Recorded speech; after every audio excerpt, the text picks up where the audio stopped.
psaume 19, le verset 2 à 5. La Bible déclare: les cieux racontent la gloire de Dieu et l'étendue manifeste l'œuvre de ses mains. Dis avec moi: le jour on instruit un autre jour. La nuit on donne connaissance à une autre nuit. Ce n'est pas un langage, ce ne sont pas des paroles dont le son ne soit point entendu. Leur retentissement parcourt toute la terre. Leurs accents vont aux extrémités du monde, où il a dressé une tente pour le soleil. Acclame la parole du Seigneur alors que tu t'assois sur la tête de tes ennemis. Mon Dieu, mon Dieu. Vous pouvez vous asseoir ici si vous voulez. Faites ce que vous sentez. Faites ce que vous sentez. Dis au voisin: mon Dieu me visitera. Change de voisin, celui-là m'énerve. Dis à l'autre voisin: mon Dieu me visitera. Change de voisin, celui-là, il a ta dette. Dis à notre voisin: mon Dieu me visitera. Qui m'a donné le plus grand amen? Le texte de Psaume 19, 2 à 5 dit quelque chose qui me laisse perplexe. Il dit: la nuit on donne connaissance à une autre, le jour on instruit un autre. Un flot appelle un autre flot. Ça veut donc dire que l'auteur de cette portion de texte essaye de nous expliquer que chaque jour communique avec le jour suivant et que chaque nuit communique avec la nuit suivante. Ça veut donc dire, ça devient facile de comprendre que des réalités d'hier se répètent facilement aujourd'hui. Parce qu'avant que hier ne passe, hier a communiqué avec aujourd'hui pour lui dire ce qu'il devait continuer. Hier a communiqué avec demain pour lui dire ce que demain doit continuer. Ça veut donc dire que ça devient compréhensible qu'il y a des hommes et des femmes qui semblent être retenus dans des cycles parce que leurs journées communiquent entre elles. Parce que les jours qui se succèdent communiquent entre elles pour dire à la prochaine: hier, il y a quelqu'un qui a prophétisé que celui-là ne prospérerait pas. Ça veut dire que hier, demain n'était pas là hier quand la prophétie était libérée, quand la vérité était libérée. Mais hier, avant de passer, a communiqué le message, les événements, a fait rapport, a fait la remise et reprise au jour qui devait le succéder. C'est parce que quand on dit un flot, on appelle un autre, on essaye de parler d'une continuité, de quelque chose qui ne s'arrête pas. C'est comme ça que la ressemblance des jours vient du fait qu'aucun jour ne passe sans faire rapport au précédent, au suivant. Aucun jour ne passe sans faire rapport à celui qui viendra après lui. Ainsi donc, si hier vous avez été pauvre, avant que hier ne passe, hier vient dire à votre aujourd'hui et à votre demain: celui-là, il est pauvre. Ça empêche donc à votre aujourd'hui de vous emmener une chose nouvelle, parce qu'il a reçu instruction d'hier, il a reçu information d'hier de l'état de votre vie et d'un état qui n'est pas supposé changer. C'est ainsi que la Bible déclare: il n'y a rien de nouveau.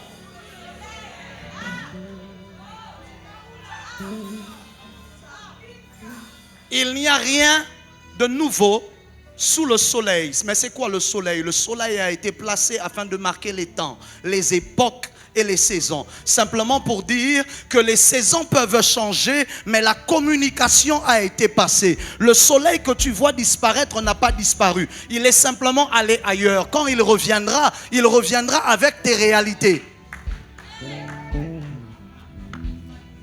Le soleil que tu vois partir n'est pas parti pour disparaître. Lorsqu'il se lèvera le lendemain, il reviendra avec les mêmes réalités d'hier, parce qu'il y a une communication qui s'est passée. Ça veut donc dire que c'est difficile de créer des nouvelles choses. Dis avec moi: c'est difficile.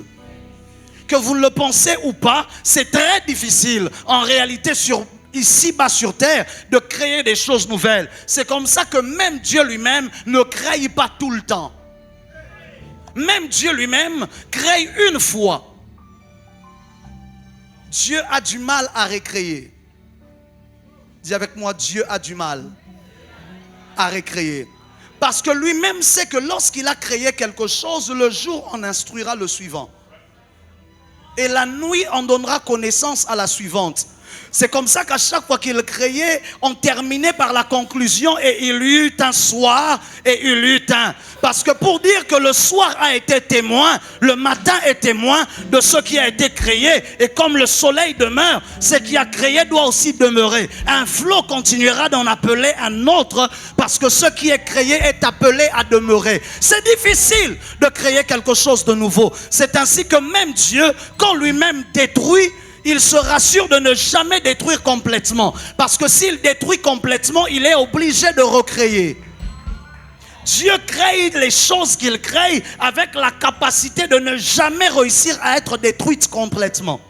Tout ce que Dieu a été créé avec la capacité de ne pas être détruit complètement. C'est comme ça que si vous lisez vos Bibles, malgré qu'on dit que certaines choses seront détruites, à la fin on dit que ça va juste passer. Le ciel et la terre s'enfuirent devant lui. Bon, bref, je suis en train de dire que tout ce que Dieu crée ne peut jamais être détruit complètement. C'est comme ça que lui-même, quand il doit détruire la terre, il se rassure de garder une famille. Pourquoi est-ce qu'il ne détruit pas tout le monde? Il connaît la formule de la création de l'homme. Il peut tout détruire et tout reprendre à zéro. Mais il sait par principe, il ne peut pas détruire totalement ce que lui-même a créé. Parce que dans tout ce que Dieu crée, il y a une part de son identité qui est son éternité. Si on peut détruire totalement une création divine, alors ça veut dire qu'il n'y a même pas de bribe de l'éternité dans la création divine. C'est ainsi que tu mourras, mais tu ne mourras pas. Parce que tout ce que Dieu crée, il porte quand même des bribes de sa nature. Ton amen n'est pas à la hauteur des choses que je viens d'annoncer. Qu'est-ce que je suis en train de dire? Je suis en train de dire que l'ennemi qui a détruit ta vie n'a pas tout détruit. Parce que c'est impossible de tout détruire complètement. Ça veut dire que même si on détruit complètement une maison, il restera quand même des ruines. C'est comme ça que la Bible déclare, ils rebâtiront sur des anciennes. Vous avez détruit le temple, mais il y a des ruines. Vous avez détruit la maison, mais il y a des ruines. Et vous savez ce que les ruines gardent? Les ruines gardent la fondation. Et la fondation a la forme de la maison. Je peux ne pas connaître quel était le plan de la maison à mon arrivée. Mais si j'efface bien les ruines, je verrai les traces de la fondation. Et je connaîtrai quelle était la forme de la maison. Parce qu'en réalité, il ne s'agit pas d'effacer la génération précédente, mais il s'agit de rebâtir sur les ruines qui ont été laissées. Je décrète et déclare que celui qui essaye de détruire ta formation, celui qui essaye de détruire ta carrière, ne pourra jamais la détruire complètement. Il laissera même des ruines. Et si des ruines sont restées, ça veut dire que c'est possible de rebâtir. Ton amen n'est pas à la hauteur de ce que je déclare. Je suis en train de prophétiser sur quelqu'un qui est sous le son de ma voix. Je ne sais pas comment Satan a détruit ton mariage, mais présente-moi les ruines et je te dirai que Dieu peut rebâtir. Je ne sais pas à qui je parle ce soir. Je suis en train de dire, si l'ennemi a détruit ton ministère, ce n'est pas grave. Montrez-moi où l'avez-vous mis. Lazare n'a pas disparu dans la tombe, il est là. Parce qu'il y a toujours ces ossements. Et s'il y a ces ossements, ça veut dire qu'on peut rappeler l'esprit des ossements.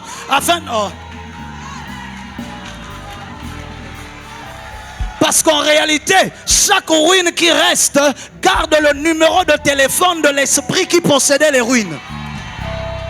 Oh Rantabaya.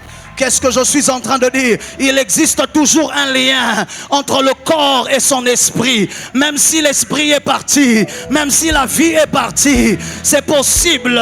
Oh, ce n'est pas pour rien que je m'appelle Ézéchiel. Montrez-moi où sont les ossements desséchés. Montrez-moi. Laissez-moi prêcher. Montrez-moi où sont les ossements desséchés. Je ne dirai pas, je ne sais pas comme l'ancien Ézéchiel. Parce que moi je sais par expérience de celui qui m'a précédé que c'est possible de rappeler la chair. C'est possible de rappeler les nerfs. C'est possible de rappeler les os. C'est possible de les rassembler à nouveau. Et lorsque la forme du corps aura été réformée, c'est possible que je parle aux 4 vents. Et que l'esprit qui avait habité précédemment les corps,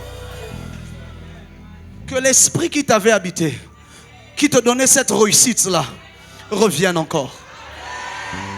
Que cet esprit qui t'avait habité, qui faisait en sorte que tu sois consacré, revienne encore. Tu peux m'avoir détruit, mais tu as oublié des ruines. Parce que même si tu tues comment cette créature mythologique, le phénix, il y aura quand même des cendres. Et il y a des phénix qui savent renaître de leurs cendres. Je ne suis pas un phénix, je suis une graine. Même si tu détruis le fruit et que le fruit a pourri, mais si je tombe sur la terre, je pousserai à nouveau. Je parle à quelqu'un qui est sous le son de ma voix. Je t'apporte un message de restauration. Je te dis que le flot d'hier appellera un autre flot.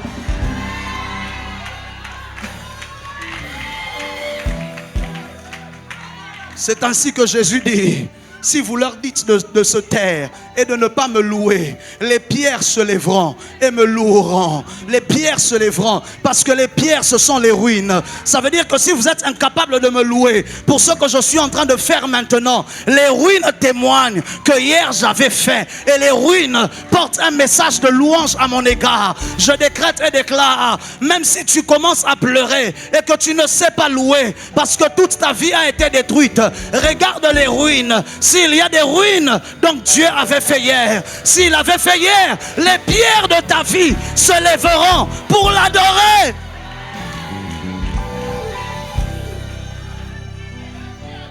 Je disais donc que le Dieu de la Bible ne commet jamais l'erreur de détruire totalement ce qu'il crée. Et tout ce qu'il crée est incapable d'être détruit totalement. C'est comme ça que dans sa sagesse infiniment variée, il accorde à un homme du nom de Samson la force. Mais il met le secret de sa force dans quelque chose qui peut repousser.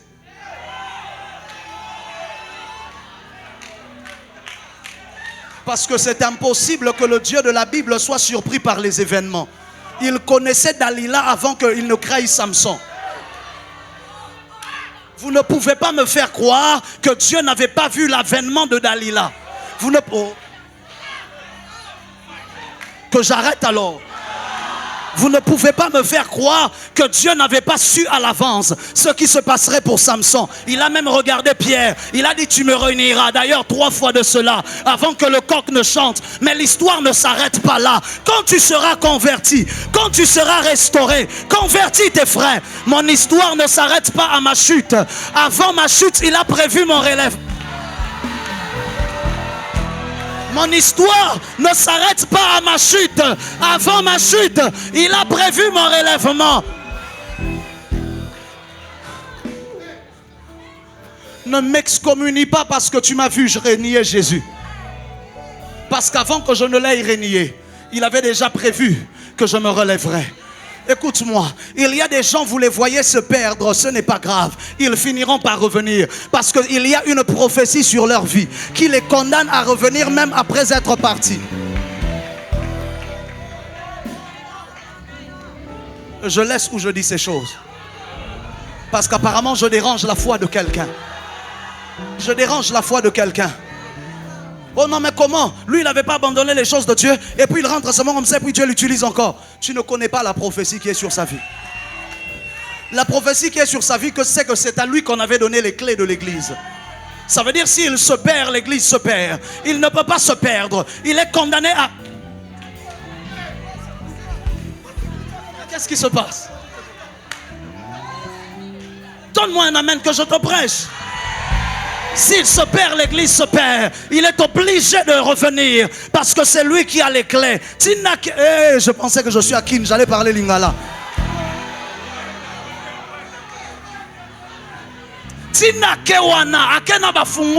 Il faut azonga. Tel qu'il est parti avec les clés. Il faut qu'il revienne. Il y a des pierres qu'on ne laisse pas partir parce qu'il part avec nos clés.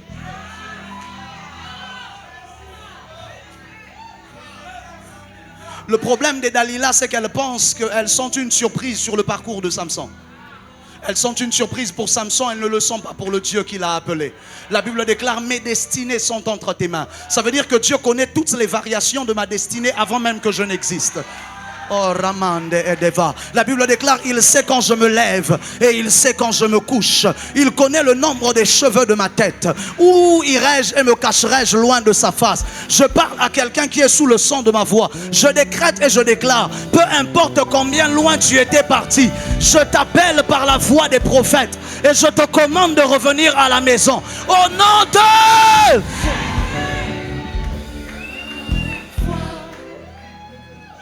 Cet homme emprisonné, déclaré fini, mais Dieu met la force dans quelque chose qui peut repousser. Et l'histoire de sa vengeance commence par une phrase simple. Et les cheveux de Samson se mirent à repousser. Je ne sais pas à qui je parle, mais il y a quelqu'un ce soir, ses cheveux se sont mis à repousser. Il y a quelqu'un ce soir à l'écoute du message du pasteur Gaylor. Quelque chose s'est mis à...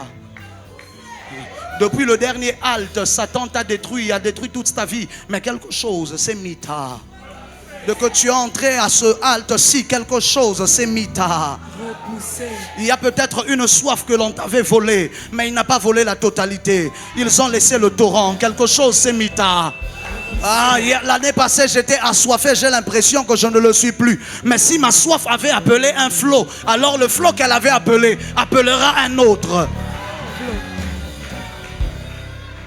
Je déclare, je décrète et je prophétise. Avec ma main droite levée, j'ordonne dans le nom de Jésus-Christ que ce que hier avait été détruit dans ta vie, je prie dans le nom de Jésus qu'une reconstruction surnaturelle commence à se faire avant que je n'aille terminer ma phrase. Au nom de Jésus. J'étais donc en train de dire qu'il est difficile de créer. C'est comme ça que Élie ne bâtit pas un hôtel, il ne fait que rebâtir l'hôtel parce que les pierres des ruines sont toujours présentes. C'est comme ça que Jacob ne construit même pas, ne bâtit même pas un nouvel hôtel. La pierre des hôtels que Abraham a laissés sont encore là. Et s'il est capable de se poser sur la pierre pour dormir, alors l'échelle est toujours présente. Tu peux détruire l'hôtel, mais tu ne détruiras pas les pierres qui constituaient l'hôtel. Je suis en train de parler à quelqu'un. Et donc quand on parle d'un flot, on est en train de parler d'un écoulement continu, de quelque chose qui ne s'arrête pas. Et il y a des hommes et des femmes qui, je ne suis pas encore entré dans mon message, il y a des hommes et des femmes qui vivent des flots. Mon message est beaucoup plus simple que mon introduction, ne vous inquiétez pas. Ne soyez pas intimidés. Vous dites, ah, ça veut dire que ça va être terrible. Non, ça va être moins terrible. Dis avec moi, avance prophète. Et il y a donc des gens qui sont emprisonnés dans des cycles de malheur parce que leur journée communique entre elles afin de perdurer le malheur qui avait commencé dans leur vie. Il y a des gens qui sont emprisonnés dans des cycles d'échecs parce que le flot de l'échec précédent appelle un autre flot de l'échec de demain. Évêque Michel, merci. Parce que le flot de l'échec de demain appellera le flot de l'échec d'après-demain. C'est ainsi que vous allez voir qu'il est facile d'échouer après avoir échoué. Et il est facile de réussir après avoir réussi. Parce qu'un flot appelle toujours un autre flot. Demandez à ceux qui ont trop échoué. Ils sont devenus défaitistes. Ça devient beaucoup plus facile pour eux d'échouer à nouveau. Parce que leur journée communique entre elles. Pour dire cet homme échoue toujours. Ne le laisse pas réussir. Écoute-moi, je viens m'élever en voix pour arrêter la communication qu'il y avait entre tes journées. Je viens rendre muette la journée de ton échec afin qu'elle ne communique pas avec la précédente. Je viens rendre muette la journée où tu as perdu un enfant afin qu'elle ne communique pas avec la suivante. Je viens rendre muette la journée où tu as perdu tes affaires afin qu'elle ne communique pas avec la suivante. Je viens rendre muette la journée où tu as perdu ton ministère afin qu'elle ne communique pas avec la prochaine journée. Je viens rendre muette la journée où tu as perdu ce premier enfant afin qu'elle ne communique pas avec la seconde journée. C'est comme ça que les femmes qui ont perdu des enfants dans le ventre, facilement en perdent encore, parce que les journées communiquent entre elles. C'est comme ça que Job, il parle, il dit: maudit soit le jour qui m'a vu naître. Maudit soit celui qui a annoncé à mon père, il t'est né un fils. Il ne s'agit pas que des communications des hommes, mais il s'agit des communications des jours. Parce que celui qu'il maudissait, c'était un jour. Dis avec moi: avance prophète, et j'avance. Dis avec moi, Jean. 2 Samuel 22, le verset 5, la Bible déclare: car les flots de la mort m'avaient environné, les torrents de la destruction m'avaient épouvanté. Il y a des gens qui sont environnés par des flots de la mort, de telle sorte que tout ce qu'ils peuvent faire sont conduits par la mort et la destruction. Et quand ils pensent que c'est fini, c'est alors que ça recommence. À chaque fois qu'ils pensent que ça s'arrête, c'est alors que ça recommence. Il y a des gens qui ont l'impression de sentir: une nouvelle saison arrive, une nouvelle saison arrive. Je sens que cette saison est passée, cette saison de malheur se termine, mais il voit l'avènement de la nouvelle saison, mais la nouvelle saison porte les stigmates de la saison précédente, porte l'ADN de la saison précédente. Pourquoi? Parce qu'ils ont communiqué. Posez la question à Job: le même jour, les Sabéens volent les bœufs et tuent ses serviteurs. Le même jour, le feu consume ses brebis et ses bergers. Quelque temps après, des Chaldéens emportent ses chameaux et massacrent ses serviteurs. Quelque temps après, une tempête tue ses 10 enfants. Quelque temps après, il est frappé d'ulcères douloureux. Quelque temps après, sa femme commence à se mécomporter. Quelque temps après, ses amis deviennent accusateurs. Parce que dans le monde, on dit: le malheur ne vient jamais. Un flot attire un autre. Un flot appelle un autre. Oh, flot. Un flot appelle un autre. Oh. Donc vous voulez seulement que je dise un flot, on appelle un autre. Vous êtes les gens comme à l'école, quand tu retiens une phrase, si on change seulement un peu, tu es perdu. Parce que toi, tu n'avais pas retenu ça comme ça. Tu vois que tu t'es retrouvé. Dis avec moi: avance prophète. Avance prophète. Posez la question à Joseph. Il est haï par ses frères. Ensuite, il est menacé de mort. Ensuite, il est jeté dans un puits. Ensuite, il arrive chez Potiphar comme esclave. Il travaille comme esclave, comme si cela ne suffisait pas. On le prend, on le jette encore en prison. C'est comme si un flot en appelait un autre. Il paye pour des choses que lui n'a pas fait. Il est condamné la première fois à cause d'un père qu'il aime. Il est condamné la seconde fois simplement parce que son maître l'aime. Il est condamné pour des choses qu'il n'a jamais fait. Lui, il se comporte bien, mais on dit qu'il a violé une femme. Ça veut dire que les journées précédentes communiquées à la journée suivante, cet homme doit toujours être condamné pour des choses qu'il n'a pas fait. C'est ainsi qu'il y a des gens, si vous analysez vos vies, vous allez vous rendre compte, c'est comme si les choses se répètent. Dans le même bureau où tu étais avant, le boss ne t'aimait pas. Tu changes de travail, tu entres dans un autre bureau. Quelles sont les chances? Le boss encore ne t'aime pas. Une fois de plus, tu te dis: mais qu'est-ce qui se passe? Un flot, on appelle un autre. Il y a des gens qui ne comprennent pas comment ça se fait que j'ai perdu mon travail à cause d'un collaborateur, mes entreprises à cause d'un collaborateur qui m'a trahi. Je commence une nouvelle entreprise, j'ai encore un autre collaborateur qui m'a trahi. Un flot en appelle. Tiens avec moi, avance prophète. C'est pas pour rien que Psaume 34, le verset 19 emploie des mots que je n'aime pas. La Bible déclare: le malheur atteint souvent le juste. Pourquoi souvent? Pourquoi souvent le juste? Pourquoi souvent? Pourquoi c'est pas parfois?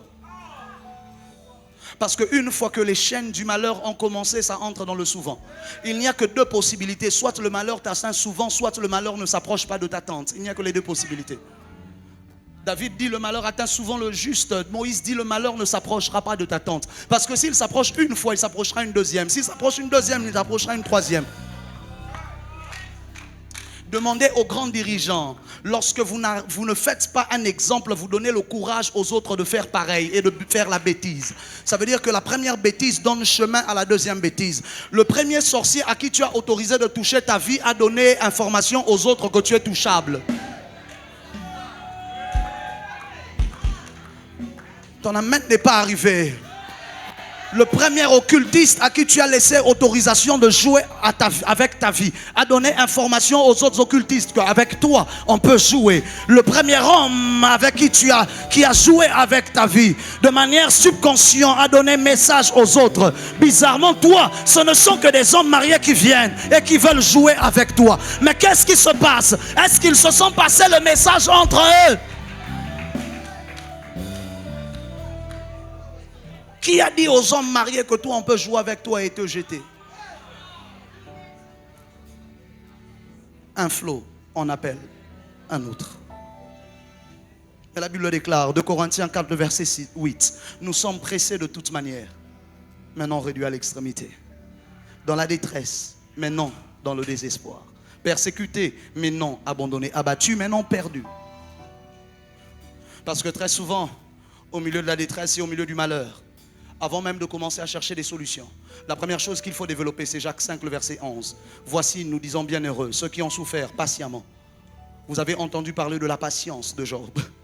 Et vous avez vu la fin que le Seigneur lui accorda. Frères et sœurs, tellement que parfois il arrive que ce soit difficile d'arrêter les flots. Alors au milieu des flots, ce dont tu as besoin, c'est la patience. Avant même que ne paraisse l'aurore qui pourra arrêter et mettre fin à tes flots, il faudra qu'au milieu des flots, tu sois patient. C'est comme ça que la Bible déclare lorsque vous traverserez les eaux. Il n'a pas dit fuyez des eaux, sortez. Il a dit quand vous traverserez. Il faut que tu sois patient au milieu des flots qui essayent de te détruire. Avant même que tu ne commences à voir la couleur de la délivrance. Oh, ton amen n'est pas arrivé. Ton amen n'est pas arrivé. Jacques dit, il faut que vous souffriez de ces choses encore un peu de temps. Ça veut dire qu'il dit même, il est bon, il est bon. Ça veut dire qu'à un moment, tout ce dont tu as besoin, c'est de la patience. Tu auras prié, mais sois patient. Tu auras jeûné, mais sois patient. Tu auras crié, mais sois patient. S'il te manque de la patience, tu vas être englouti par les vagues. Parce que quand les vagues viennent, on surfe dessus. On ne combat pas certaines vagues. Ça veut dire que le surfeur, le seul instrument qu'il a, c'est la patience. Jusqu'à ce que la vague va se calmer. Tout ce que le surfeur a, c'est sa maîtrise, son manque de peur, son courage. Imbibé de sa patience afin de réussir à résister au milieu des flots. Les flots qui essayent de te détruire peuvent devenir les flots qui t'amènent à la rive. Si tu sais être patient. Ton amen n'est pas arrivé ici devant. Ton amen n'est pas arrivé ici devant. Noé, si tu sais être patient, à l'intérieur du déluge, tu sortiras et la terre est sec. Ou sèche si vous voulez. Mais la Bible déclare qu'ils sont restés dans le déluge des jours et des jours. Le même déluge qui a tué tout le monde, c'est le même déluge qui les a élevés au-dessus d'une montagne. Ça veut dire que le même flot qui peut tuer les autres peut t'élever au-dessus de la montagne. Lorsqu'ils ont construit l'arche, l'arche était au bas de la montagne. Mais à la fin du déluge, ils étaient au sommet de la montagne. La même chose qui a tué les uns, c'est la même chose qui peut t'élever toi. Si tu es capable de rester patient à l'intérieur de l'arche, ne sors pas de l'arche parce que tu es fatigué. On ne sort pas de l'arche parce que ça fait 40 jours. Même si ça fait 40 jours, tu risques de sortir après 150 jours. Ton amen n'est pas arrivé ici devant. Bouge le voisin, dis-lui, sois patient. Change de voisin, dis à l'autre voisin, sois patient. Prophète Ézéchiel. Oh, Ramas Sabras. Aliana Masobroche. Beledia Sabranda. Comment donc arrêterai-je les flots? Parce qu'un flot en appelle un autre. C'est vrai, ça c'est bien. Mais moi je suis dans des flots de malheur. Je veux que les flots précédents n'en appellent plus un autre.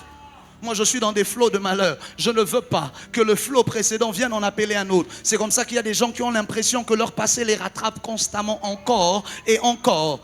Oh, numéro 1, il faut prier au Dieu des flots. La Bible déclare que sa voix est semblable au bruit des grandes eaux. Ézéchiel dit la voix de l'Éternel était semblable au bruit des grandes eaux. Psaume 69, le verset 15. D'autres versions, c'est le verset 16. La Bible déclare que les flots ne m'inondent plus. Dis avec moi plus. Ça veut dire qu'il reconnaît que les flots l'avaient déjà inondé. Mais il dit que les flots ne m'inondent plus. Que l'abîme ne m'engloutisse pas. Et que la fosse ne se ferme pas sur moi. Parce que quand les flots commencent à t'inonder, l'abîme risquera de t'engloutir. Il reconnaît. Pour le flot, il dit que les flots ne m'inondent plus. Mais pour l'abîme, il dit qu'ils ne m'engloutissent pas. Ça veut dire donc qu'il reconnaît que les flots avaient déjà commencé à l'inonder et que si ça continue, l'abîme va l'engloutir. Parce qu'il y avait un abîme et l'Esprit de Dieu se mouvait au-dessus des eaux. Parce que partout où il y a des flots, il y a un abîme quelque part. Lorsque le déluge a commencé, la Bible déclare que les eaux ne sont pas seulement sorties d'en haut. L'abîme s'est ouvert et les eaux ont commencé aussi à jaillir. S'il y a des eaux, donc il y a un abîme. Je viens dans ta vie avant que tu n'entres dans l'abîme. Je dis, je viens dans ta vie avant que tu n'entres dans l'abîme. C'est vrai que je te vois inondé. Mais là, au fond des eaux, élève ta voix et crie à l'Éternel pour lui dire que les flots ne m'inondent plus.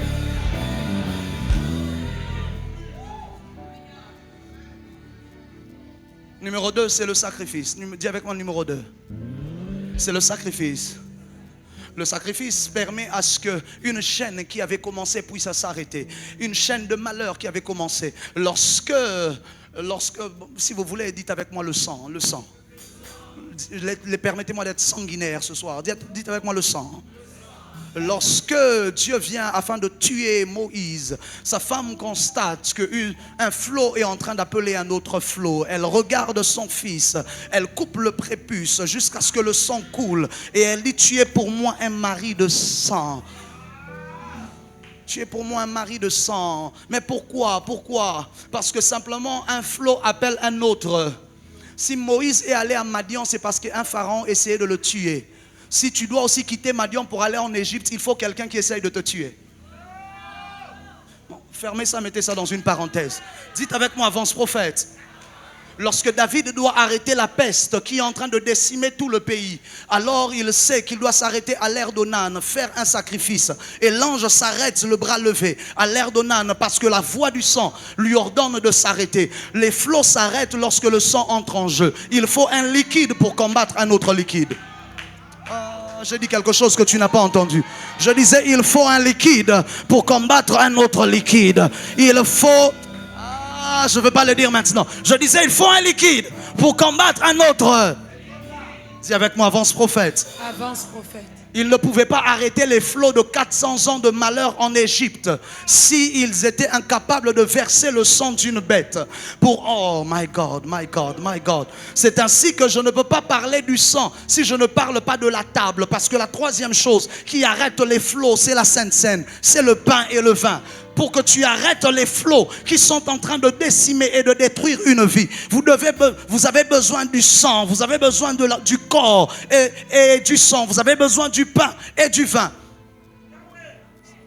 C'est ainsi que malgré toute la puissance de Moïse libéré en Égypte par toutes sortes de signes, Pharaon n'a pas plié parce qu'un flot en appelle un autre. Quand il opérait des miracles, Pharaon a d'ailleurs augmenté l'intensité de la souffrance du peuple jusqu'à ce qu'ils arrivent un jour où Dieu leur dit, vous allez prendre une bête, vous allez verser de son sang, mettre sur le linteau et sa chair vous devez manger. Parce qu'il n'y a pas que le sang seulement, il faut que les deux soient réunis. Le sang et la chair, le sang et la chair, le pain et le vin.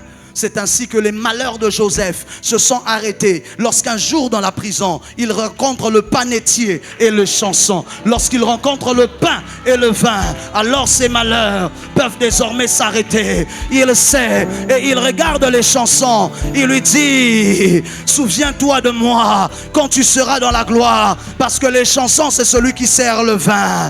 Le vin ne périt pas. Le vin est un flot qui est capable d'appeler un autre. Le vin est un flot qui est capable d'appeler un autre flot. La Bible déclare que les chansons oublient Joseph. Et certains commentateurs pensent peut-être qu'une dizaine d'années s'était écoulée. Mais un flot doit appeler un autre flot. Quelque chose est arrivé. Et il s'est souvenu de Joseph. Il avait peut-être oublié son identité, mais il n'avait pas oublié deux choses. La première chose, il n'avait pas oublié qu'il était jeune. Numéro 2, il n'avait pas oublié qu'il était hébreu. Et je ne suis pas en train de parler à des vieux, je suis en train de parler à des jeunes. Oh, ça veut dire que les flots en appellent un autre. Il ne s'agit pas simplement d'un message des vieux et des papas. Ça veut dire c'est pour des Joseph dont on ne se souvient peut-être plus du nom, mais on se souvient qu'ils sont jeunes. Tant que je suis jeune, je peux encore faire quelque chose. Tant que je suis jeune, ne condamne pas ma vie. Quelque chose peut arriver. Oh, il y a un vieillard qui dit, mais prophète, tu nous disqualifies. Qui t'a dit que tu n'es pas jeune? L'âge n'est qu'un chiffre. Qui t'a dit que tu n'es pas jeune? L'âge n'est qu'un chiffre. L'âge n'est qu'un chiffre. L'âge n'est qu'un chiffre. Oh mon Dieu. Je n'ai pas le temps. Je n'ai pas le temps. Numéro 4. Oh, mon temps est passé. Numéro 4.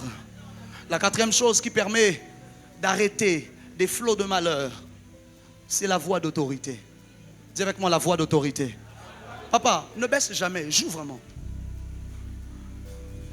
C'est la voix d'autorité. Dis avec moi la voix d'autorité. Puisque les jours communiquent entre eux, il faut une voix qui vient brouiller le système, afin que l'on n'entende plus l'autre voix qui essaye de parler à la suivante. Puisqu'il y a des voix qui communiquent ton malheur aux autres voix, il faut qu'une autre voix entre en jeu afin d'arrêter la communication des autres. Lorsque le lion rugit, un silence entre au milieu de la forêt. Même ceux qui causaient se taisent parce qu'un lion vient de rugir quelque part. Seule une voix est capable d'arrêter une autre voix. Matthieu 8, le verset 23 à 25, la Bible déclare: il monta dans la barque, ses disciples le suivirent. Et voici, il s'éleva sur la mer une si grande tempête que la barque était couverte par les flots. Dis avec moi les flots. Dis avec moi les flots. Et lui dormait. Qui est monté dans la barque? On dit il monta dans la barque. On dit ses disciples le suivirent. Ça veut dire que le sujet principal ici ne sont pas les disciples. Le sujet principal ici, c'est Christ. Il monte dans la barque et les flots se lèvent. Et lui, il dort. Parce qu'au milieu des flots, il faut de la patience d'abord. Ça commence d'abord.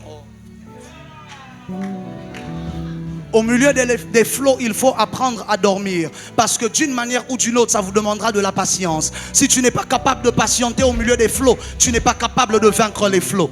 Ton amen n'arrive pas à la hauteur de ce que j'annonce.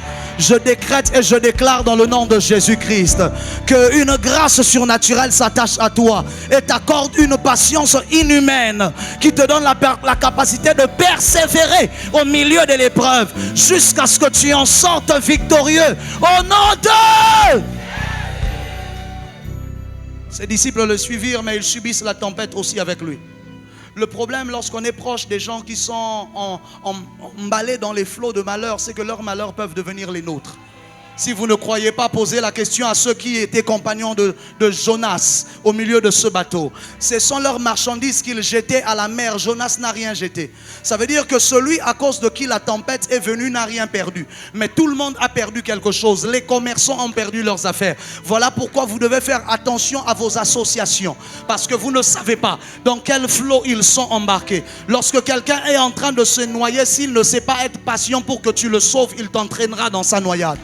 Je suis en train de parler à quelqu'un. Je suis en train de parler à quelqu'un. Mais ce qui m'énerve, c'est que Jonas, lui aussi, au milieu de la barque, il dort. Je comprends le sommeil de Jésus, je ne comprends pas le sommeil de Jonas. Je comprends le sommeil de Jésus parce qu'il est dans l'obéissance. Je ne comprends pas le sommeil de Jonas parce qu'il est dans la désobéissance. Mais malgré sa désobéissance, il est quand même en train de... Je ne peux pas dire ça ici, sinon je risque de perdre quelques personnes. Ton amen n'est pas arrivé ici devant. J'étais en train de dire, ne juge pas Samson, tu ne sais pas quelle est la prophétie de sa vie. Jonas, la prophétie de sa vie, c'est qu'il doit arriver à Ninive. Même s'il dort dans la tempête au milieu de la désobéissance, il doit. Il y a des gens qui connaissent un peu trop leurs alliances avec Dieu pour être capables de dormir même dans la désobéissance. Que ce ne soit jamais le cas de ta vie. Mais il y a des gens, il y en a quand même.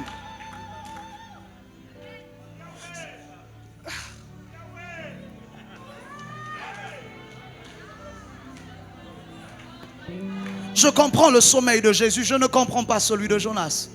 La tempête se lève et il dort. Et la Bible précise qu'il dort au fond du bateau. Et le fond du bateau, c'est le premier endroit où les eaux commencent à entrer. Ça veut dire qu'il se met lui-même en ligne de mire devant les eaux. Parce qu'il sait qu'il y a une promesse attachée à tout celui qui traverse les eaux. Ton amen n'est pas arrivé. La Bible n'a pas dit que celui qui traverse les eaux était entré là-bas par Dieu ou pas par Dieu. Même si je suis entré dans les eaux par moi-même, il y a une promesse attachée à tout celui qui traverse les eaux. Même si ma désobéissance a fait en sorte que je me retrouve dans le trouble, même si ma désobéissance a donné accès au diable pour toucher ma famille, même si c'est ma désobéissance qui a donné accès à Satan de toucher mon ministère, même si c'est mon malheur qui a donné accès au diable de toucher mes affaires, mais là, au milieu des eaux, je sais qu'il y a une promesse qui ne dépend pas de qui m'a emmené dans les eaux.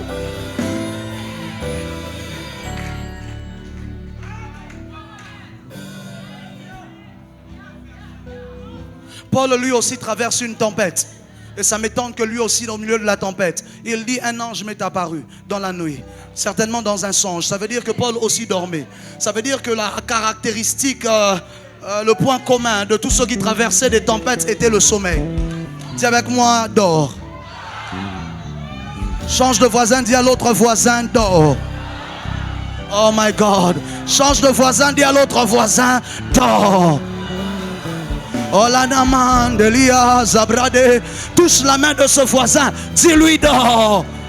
Le point commun de tous ceux qui traversent les tempêtes, c'est d'abord de dormir. Peu importe ce qui se passe, que ce soit ma désobéissance ou que ce soit l'instruction de Dieu, je vais d'abord dormir. Laissez-moi dormir. Oh mais non, Ézéchiel, réveille-toi et prie. Je ne veux pas, laissez-moi. Évêque, je prierai demain, mais ce soir, laisse-moi. Parce que évêque, je suis Jacob.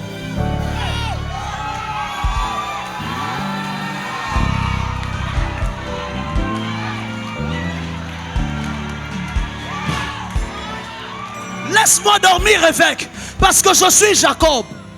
Si Laban a réussi à me garder dans sa maison, c'est parce que la Bible déclare: le sommeil fouillait mes yeux.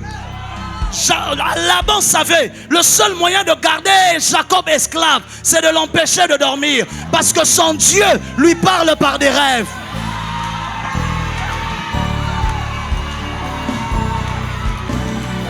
Tu ne peux pas garder Jacob esclave si tu le laisses dormir. Si tu veux le garder esclave, empêche-le de dormir. Le jour où il a osé s'endormir, la Bible déclare qu'un ange lui apparut en songe. Et l'ange lui dit: je suis l'ange qui t'est apparu à Bethel. Lève-toi maintenant. Mon sommeil provoquera un maintenant. Oh, oh, mais...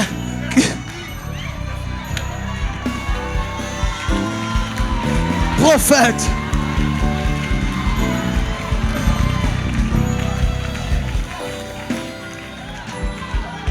Prophète, qu'est-ce que tu dis? Les disciples sont dans la tempête au temps de Jésus à cause de Jésus. C'est Jésus qui a dit: passons à l'autre bord. Ça veut dire que c'est possible que tu te retrouves dans la tempête à cause de ton leader. Le leader a dit: passons à l'autre bord, et tu te retrouves au milieu de la tempête. Ça veut dire que la tempête n'est pas révélatrice de l'obéissance ou de la désobéissance. Je peux donc être dans la désobéissance et avoir la tempête comme Jonas, mais je peux aussi être dans l'obéissance et vivre la tempête. Si tu me vois traverser la tempête, ne dis pas que Dieu m'a abandonné. Je suis d'ailleurs en train d'obéir. Si tu me vois traverser la tempête, ne dis pas que j'ai désobéi à l'évêque Michel. C'est parce que j'ai appliqué l'instruction qu'il m'a donnée que je suis en train de traverser la tempête. Il leur a dit: passons à l'autre bord, et la tempête vient quand même. Est-ce que je dis cela ou que je laisse? Que je dis cela ou que je laisse? L'équipage de Paul est dans la tempête parce qu'ils n'ont pas écouté Paul. La Bible déclare que Paul leur a dit: ne partons pas, ne voyageons pas, parce qu'apparemment il y a une tempête qui se lève. Ils n'écoutent pas Paul parce qu'il est prisonnier. Et c'est ainsi qu'ils se retrouvent dans la tempête. Ça veut dire que les uns écoutent, les autres n'écoutent pas, mais il y a quand même tempête. Donc ne déduis pas mon obéissance à cause de la tempête. La tempête n'est pas le test de la foi de quelqu'un. Oh. L'épreuve n'est pas révélateur si je marche avec Dieu ou si Dieu m'a abandonné. Peut-être que ma tempête n'est qu'un moyen pour m'emmener à ma prophétie. Tu peux insulter ma tempête, mais tu ne sais pas que je suis Paul et que je dois arriver à Rome et que la tempête n'est qu'un moyen pour me faire arriver à Rome. Tu peux voir Paul dans les chaînes et dire quel est cet apôtre qu'on emprisonne, mais tu ne sais pas que j'ai refusé d'être libéré. Lorsque Agrippa était capable de me libérer, Paul a regardé, il a continué de parler. Agrippa regarde Festus, il dit cet homme, j'aurais pu le libérer s'il n'en avait pas appelé à Rome. Ne me libère pas parce que je n'ai pas l'argent pour affréter un bateau et arriver à Rome. Mais si je suis dans les chaînes, vous êtes capable de payer l'équipage vous-même, vous payerez le bateau vous-même pour m'emmener dans la prison. Ta prison n'est pas un jugement, ta prison n'est qu'un flot qui t'emmène sur le bord du rivage. Ton amen n'est pas arrivé. Ta tempête n'est pas un jugement. Ta tempête, c'est juste le courant d'eau provoqué par la venue de la baleine pour te prendre, Jonas, et t'emmener à Ninive. Je prêche, je déclare et je décrète au nom de Jésus que ta tempête t'emmène la baleine qui doit te conduire à Ninive. Au nom de... Au nom de... Mon temps est fini.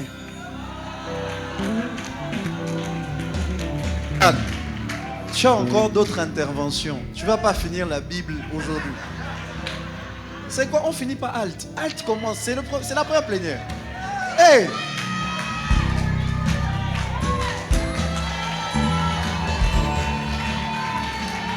Si j'obéis à l'évêque Michel et qu'après ça tu me voies dans la tempête, ce n'est pas que l'évêque Michel n'a pas entendu Dieu. Il a vraiment entendu Dieu. Mais la tempête est quand même. Si tu vois que je souffre dans le ministère, ce n'est pas que je me suis appelé moi-même. C'est vraiment Dieu qui m'a appelé. Mais la tempête est quand même venue. Mais au milieu de la tempête, je m'endormirai. Au milieu de la tempête, je m'endormirai. Je lève mes mains vers le...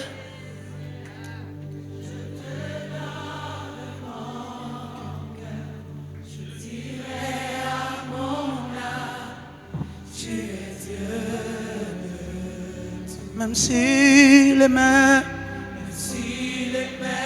se déchaînent, tu parlais, tu les calmes, tu es mon repos, tu es au contrôle. Et ils touchent Jésus,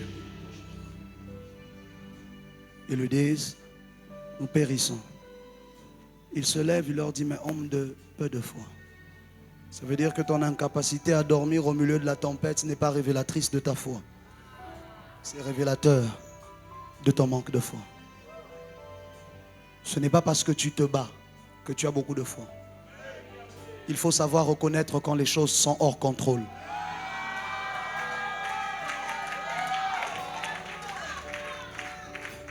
Il faut savoir reconnaître que là, je ne peux plus rien faire. Il y a des hommes qui pensent que tant que je continue de me battre, c'est le signe que je crois toujours. Je crois parce que je pense que la délivrance viendra de moi, alors qu'elle ne viendra pas de moi. Alors je dors et j'attends que dans mon sommeil, il m'apporte quelque chose. Il dit, c'est en vain que vous vous levez tôt et que vous vous couchez et que vous mangez le pain de la douleur. Il en donne autant à ses bien-aimés, pas pendant la nuit, pendant leur sommeil. Ça veut dire comprendre si j'improvise un sommeil à 12 heures. Parce que peut-être, il y a une délivrance que je veux recevoir, qui ne passera que dans mon sommeil. C'est comme ça que ma prochaine masterclass, ma prochaine atelier, je parle des sommeils et des songes. Et le maître se lève et il devient la voix qui arrête les flots. Il dit à la mer, silence, tais-toi. Et ils se regardent l'un l'autre. Ils disent, quel est cet homme à qui obéissent le vent et la mer? Parce que pour avoir des flots, vous devez avoir du vent et vous devez avoir de la mer. Pour avoir des vagues, vous devez avoir du vent et vous devez avoir de la mer. Mais il dit quel est cet homme à qui obéissent le vent et la mer. Et tout redevient calme.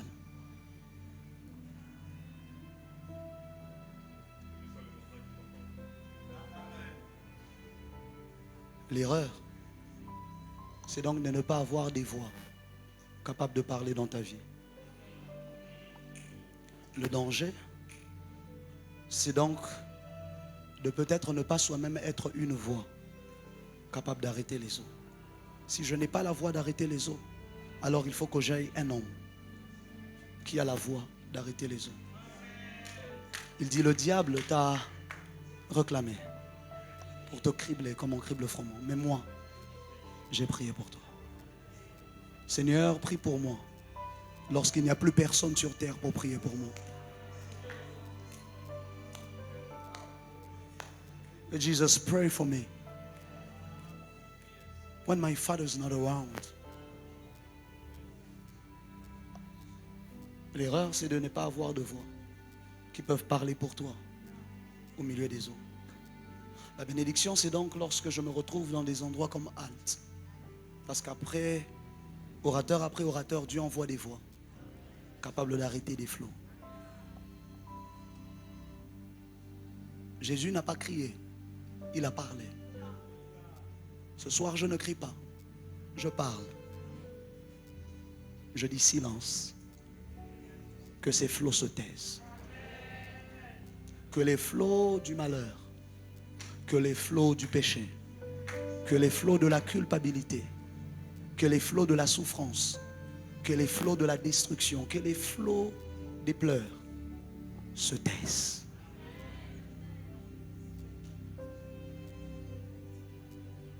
Que les flots de ces voix qui parlaient dans ta tête et te disaient suicide, suicide, suicide, se taisent. Que les flots des voix qui essaient de te faire croire qu'il n'y a rien de bon qui arrivera demain, je leur dis de se taire. Et je te dis qu'il y a mieux pour toi demain. Car un ange du Dieu auquel j'appartiens est apparu cette nuit. Et il m'a dit, on perdra peut-être le bateau, mais aucun d'entre nous ne mourra. Parce que je dois comparaître devant César. La prophétie sur ma vie ne m'autorise pas à mourir en mer.